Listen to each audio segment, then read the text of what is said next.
చేతులు కాలాక ఆకులు పట్టుకున్నట్టయింది. ఆంధ్రప్రదేశ్ రాష్ట్ర ప్రభుత్వం వెనకడిగేసింది. ఏపీ పోలీసులు వేసిన పిటిషన్ని విత్డ్రా చేసుకున్నారు. బీహార్ క్యాడర్కి చెందిన సునీల్ నాయక్ని అరెస్ట్ చేయాలని ఏపీ పోలీసులు ప్రయత్నం చేస్తున్నారు. ఆయన్ని అదుపులో తీసుకున్నప్పటికి కూడా బీహార్లో కోర్టు మొట్టికాయలేయడంతో వెనక్కి రావాల్సిన పరిస్థితి వచ్చింది. దాంతో గుంటూరులోని కోర్టులో అరెస్ట్ వారెంట్ జారీ కోరుతూ పిటిషన్ దాఖలు చేశారు. ఈ పిటిషన్ మీద ఇప్పటికే 4-5 రకాలుగా వాదనలు జరిగాయి. ఎట్టకేలకు అంతా గడిచిన తర్వాత ఇప్పుడు హఠాత్తుగా ఏపీ పోలీసులు తామేసిన పిటిషన్ని వెనక్కి తీసుకున్నారు. రఘురామకృష్ణరాజు కేసులో ఇదొక కీలక పరిణామంగా చూడాల్సి ఉంటుంది. ఇప్పటికే ఒకసారి అరెస్ట్ చేసే ప్రయత్నం చేశారు కాబట్టి ట్రాన్సిట్ పర్మిట్ లేకపోవడంతోనే ఆయన మళ్ళీ తిరిగి విడుదల చేయాల్సి వచ్చింది కాబట్టి ఒక్కసారి అరెస్ట్ అయిన తర్వాత మళ్ళీ అరెస్ట్ వారెంట్ అవసరం లేదు అన్నట్టుగా ఏపీ పోలీసుల వైపు నుంచి వినిపిస్తున్న వాదన.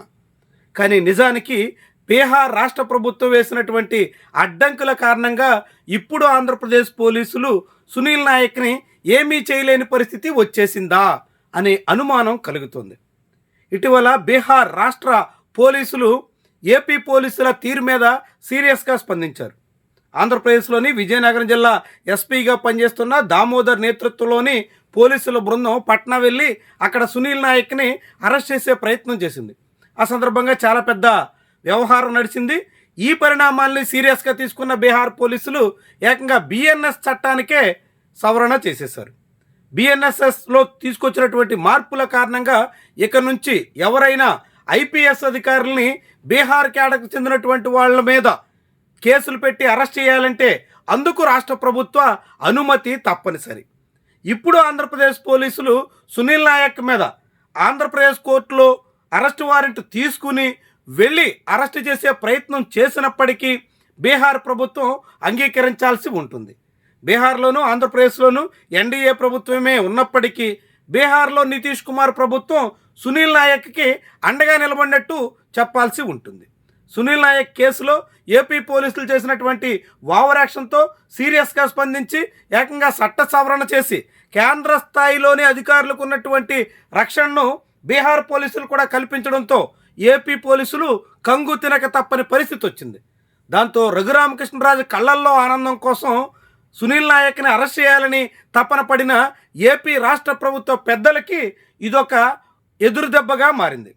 దాంతో చివరికి గుంటూరు కోర్టులో వేసినటువంటి పిటిషన్ విత్డ్రా చేసుకోవాల్సిన పరిస్థితి ఇప్పుడు దాపురించింది. ఇది చేతులు కాలిన తర్వాత ఆకులు పట్టుకున్న చందాన మారింది అనే మాట వినిపిస్తుంది. ఎందుకంటే నిజానికి ఆంధ్రప్రదేశ్ రాష్ట్ర పోలీసులు ఏపీలో చాలామందిని అరెస్టు చేసేదానికి యథేచ్ఛగా వ్యవహరిస్తున్నారు. అనేక రకాలుగా నిబంధనలు ఉల్లంఘిస్తున్నారన్న ఆరోపణలు ఉన్నాయి. పలు కేసుల్లో ఇప్పటికే పోలీసుల తీరు మీద ఏపీ హైకోర్టు తీవ్రంగా స్పందించింది. ఏపీ పోలీసుల మీద నమ్మకం లేదంటూ సిబిఐ దర్యాప్తుకు కూడా ఆదేశించిన అనుభవాలు ఆంధ్రప్రదేశ్లో ఉన్నాయి. ఇలాంటి తరుణంలో బీహార్లో ఉన్నటువంటి ఐపీఎస్ అధికారి సునీల్ నాయక్ విషయంలో కూడా అదే చందాన వ్యవహరించి భంగపడ్డట్టుగా చెప్పాల్సి ఉంటుంది. బీహార్లో లోకల్ కోర్టు ఏపీ పోలీసులు అడ్డుకోవడమే కాకుండా ఇప్పుడు ఏకంగా బీహార్ ప్రభుత్వమే రంగంలోకి దిగి సునీల్ నాయక్కి దాదాపుగా అండగా నిలబడినటువంటి నేపథ్యంలో ఏపీ పోలీసులు ఇక సునీల్ నాయక్ని ఏమీ చేయలేరా అనే ప్రశ్న వినిపిస్తుంది. దీంతో ఇప్పుడు రఘురామకృష్ణరాజు కేసు ఎటు మళ్ళేను అనే చర్చ కూడా సాగుతుంది. ఇటీవల సునీల్ నాయక్ వ్యవహారంలో అడ్డు రావడంతో సునీల్ కుమార్ మీద మొత్తం వ్యవహారాన్ని మళ్లించే అవకాశం ఉండొచ్చు అనే చర్చ సాగుతోంది. సునీల్ కుమార్ మీద త్వరలోనే చర్యలుంటాయి అంటూ రఘురామకృష్ణరాజు ఇటీవల ప్రెస్ నోట్లో జోస్యం కూడా చెప్పారు. దానికి సునీల్ కుమార్ కూడా అదే రీతిలో రెస్పాండ్ అయ్యారు. తన మీద ఎలాంటి చర్యలు తీసుకున్నా అది రఘురామకృష్ణరాజు అహం చల్లార్చడం కోసం చేసే ప్రయత్నమేనంటూ ఆయన వ్యాఖ్యానించారు. దీంతో ఇప్పుడు ఏపీ పోలీసులు ఏం చేస్తారు? రఘురామకృష్ణరాజు కస్టోడియల్ టార్చర్ కేసులో ఎలాంటి నిర్ణయం తీసుకుంటారు? సునీల్ నాయక్ మీద అరెస్ట్ వారెంట్ విత్డ్రా చేసుకున్నటువంటి తరుణంలో సునీల్ కుమార్ మీద ముందడుగు వేసే అవకాశం ఉంటుందా? సునీల్ కుమార్ని అదే కేసులో నిందితుడు గనుక వచ్చే జూన్ నెలాఖరు వరకు ఆయన మీద సస్పెన్షన్ వేటేస్తూ ఇటీవలే ఉత్తర్వులు ఇచ్చారు.